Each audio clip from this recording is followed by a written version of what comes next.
Inilah favorit Farid Voice Spirit. NFT itu bernama teman. Bismillahirrahmanirrahim. Ini bukanlah sebuah penjelasan tentang apa itu NFT, tapi kali ini kami ingin mencoba sesuatu yang menjadi hal yang tidak ada nilainya atau hal yang tidak bisa dihargai oleh pemahaman kita tentang NFT, non-fungible token.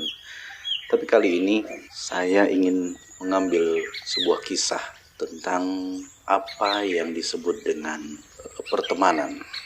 Kalau kita melihat ada hadis yang pernah kita dengar, bahwasanya Nabi SAW bersabda, perumpamaan berteman dengan orang baik dan orang jahat adalah seperti orang yang membawa wewangian dan orang yang meniup uburpan atau alat peniup api tukang besi.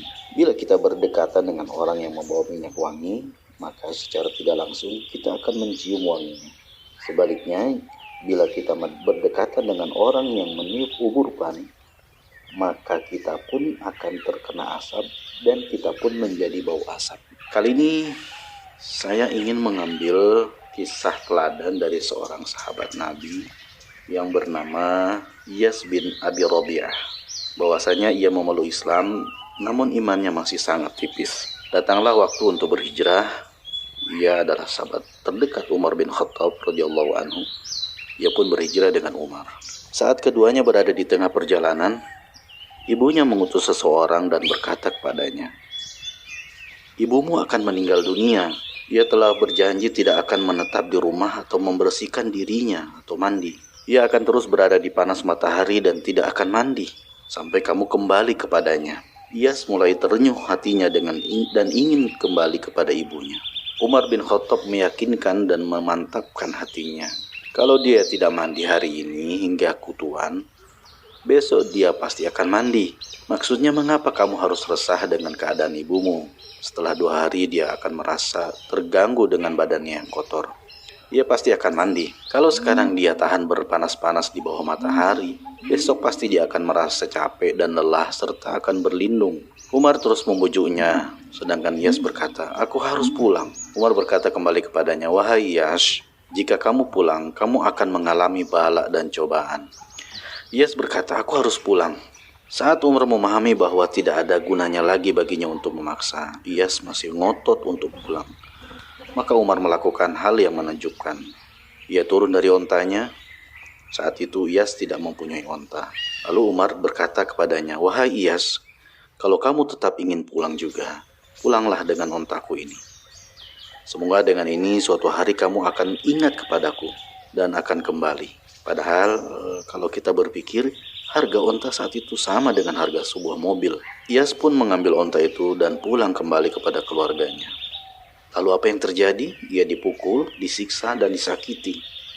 Hampir saja ia berhasil dibujuk. Namun onta yang diberikan oleh Umar bin Khattab itu tetap mengingatkan Iyas. Setiap kali ia melihat onta itu, ia terus ingat keimanan dan agamanya.